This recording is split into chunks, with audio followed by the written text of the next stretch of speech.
I'm gonna discuss Lesson 3, Identifying Classroom Hazard that can lead to disasters. Hazard in the classroom. There are many different hazards that can occur in a classroom. It is important to record these hazards and take necessary steps to prevent them. Classroom pose specific risks that can be exacerbated depending on the size of the class, maturity of pupils, behavior, lack of space, and layout among other things. All of these issues needs to be taken into account when completing a classroom risk assessment. Slips, trips, and falls. Some of the most common accidents that take place in any schools are slips, trips, and falls. This can result in injury of varying severity, so it is essential to try and prevent this. To do so, walkways through the class should be kept clear at all times, so layout of tables and chairs must be taken into consideration. Any uneven area of the floor must be highlighted to make children and teachers aware of the hazard, thus eliminating and potential for accidents and risks. Non-fatal accidents can have severe financial consequences for your school. So, slips, trips, and falls are isa na common accident sa aton eskwelahan. So, kailangan talang iwasan and maging aware sa slips, trips, and falls because dili taram ko nanon ang consequences kung mangyari ang sugad sa aton na incident. So, plug sockets. Plug sockets can create many hazards. To prevent injury, should always have an adult supervisor present when the children are using electrical items, especially for younger children. It is best to have an adult plug and unplug electrical items for the children. Within your classroom, you should ensure there are sufficient sockets available to prevent the use of extension leads. All electrical items and electricity sockets should also be PAT tested to ensure they are safe for use, and sockets must not be overloaded. Electrical wires from monitors, whiteboards, or other equipments should be hidden and secure. So, plug sockets ay pwede man sa aton mag-cause an incident. Iwasan ta lang na magamit ang bata. If magamit man ang bata is kailangan sa supervision sa nakakatanda. So, iwasan taman ang paggagamit sa extension na overloaded. So, kailangan ta magkabit sa plug sockets, kailangan ta magkabit sa damo na plug sockets sa sad na classroom para dili na kita magamit sa extension. So, kailangan taman na naton mga plug socket is PAT tested and sure na safe and secure gamiton. So, ang mga electrical wires naman from monitors, whiteboards, or other equipment should be hidden secure. So, sa electrical wires naman, nahali sa monitors and whiteboards, kailangan tataguon lalo na kay kung may mga kabataan sa isad na classroom. So far, as with any public building, it is essential that all schools have a fire evacuation policy. If a fire were to break out in the school environment, staff, pupils, and visitors could be subject to burns, smoke inhalation, and face serious injuries or death. As part of your classroom risk assessment, you should consider the risk of fire within the room. There should also be a whole school fire assessment carried out and reviewed regularly. There should be a regular checks on the emergency exits and firefighting equipment to make sure that they are unobstruct functioning.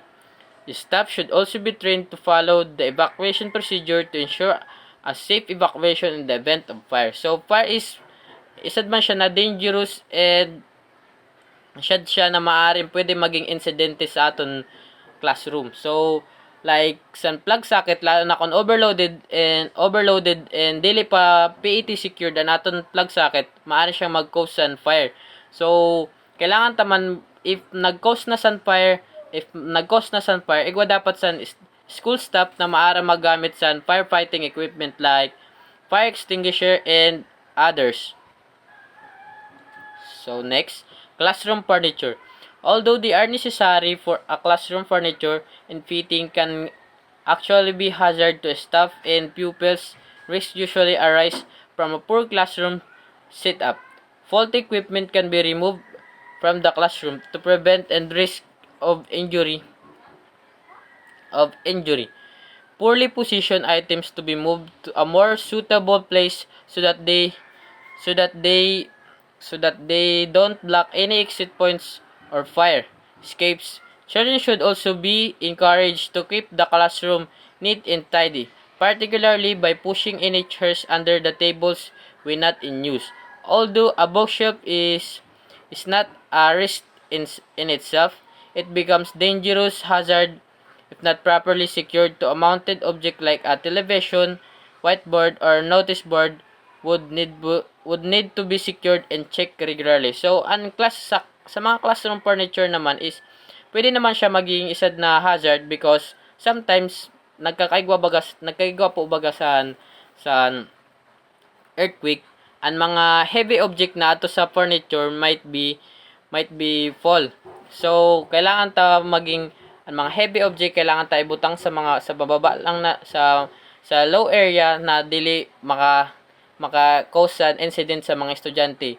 And sometimes mga classroom furniture is madali rin kapitan sa apoy. So kailangan talaga naton maintain sa school staff na marunong gumamit ng firefighting equipment.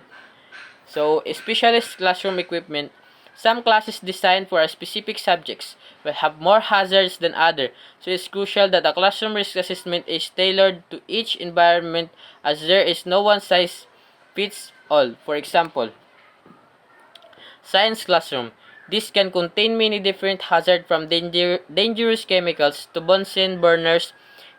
Schools should ensure that dangerous substances and equipment are properly stored as well as provide staff and students with protective equipment. So sa science classroom naman is pwede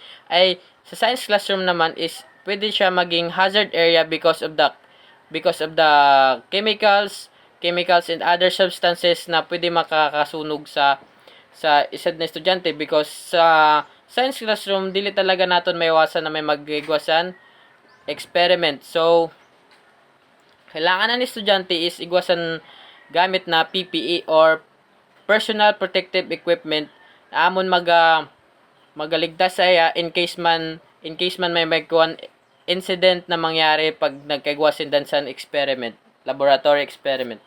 So sa art classroom naman is dangerous chemicals are often found in paints, inks, and adhesive or any equipment should be stored correctly and only used with adult supervision. So sa classroom naman, yes, magiging dangerous chemicals are mga paints and inks because may mga toxic and igwas siya sa mga chemicals na maaring makasama sa ating kalusugan. So kailangan palagi natin merong adult supervision and kailangan natin mga equipment na naka-correctly and naka-store siya sa safe area.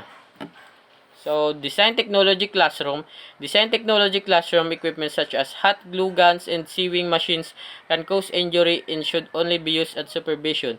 In food technology lessons, there are additional hazards when using hot ovens and pans. Before using any dangerous equipment, children should be taught how to use it safely and effectively. So, sa design technology classroom naman is like sa paggamit sa hot glue gun might be cause an severe injury because of hot glue gun. So sa paggamit sa hot glue gun kailangan ta sa adult supervision na maka-guide sa aton kung paano gamiton sa tama.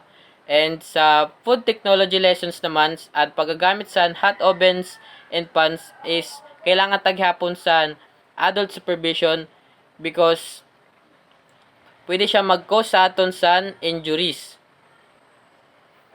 Tapos sa general classroom equipment, even the most simple equipment can pose a hazard if not handled correctly. So, classroom risk assessment must also take all apparatus used by children into account. However, inconspicuous this can include glue. Across many different subjects, children will need to use a glue.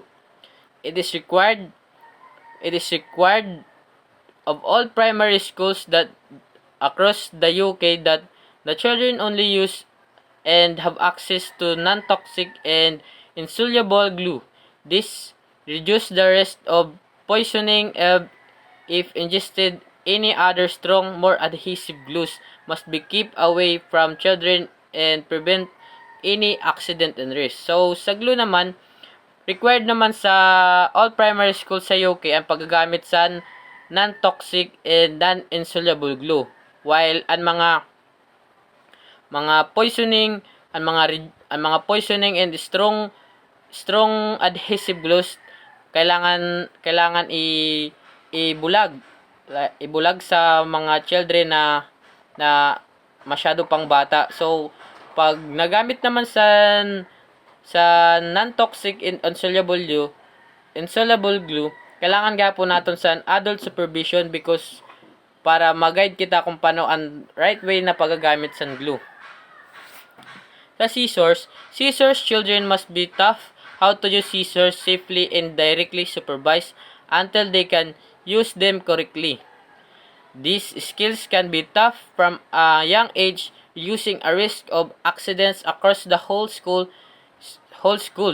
Schools must also provide right-handed and left-handed scissors so that all children can use scissors safely. When not in use, the scissors should be stored in a safe place and only used with adult supervision. So scissors naman pwede rin maging dangered and magkakos ng severe injuries ang scissors. So because ang scissor is matalas. So kailangan gihapon naton pag naggamit kita sa scissor is kailangan naton is matibay kita, and kailangan always naton sa adult supervision para mag-guide kita maintain kung paano ang paggagamit sa tama sa scissors. So, art and craft materials, some art materials contain ingredients which can trigger things like headaches, asthma, sickness, and allergy reactions in some children, especially if they are used in poorly ventilated area. While they may not pose risk if they are used properly, they can lead to health issues if they are accidentally ingested or inhaled or come into contact with skin.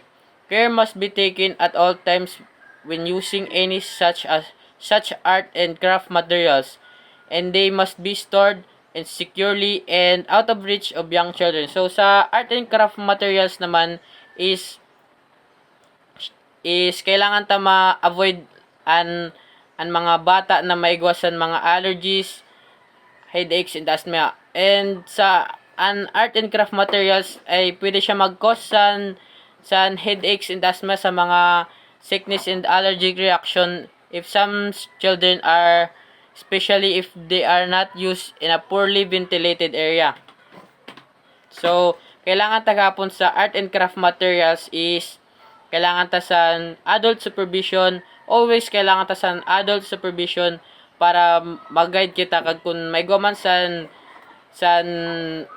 danger kay may igwasaton sa makabulig dayon. So kailangan ta maintain sa adult supervision na mga guide sa aton always. So thank you. Dito na magatapos ang akong video lesson, sir.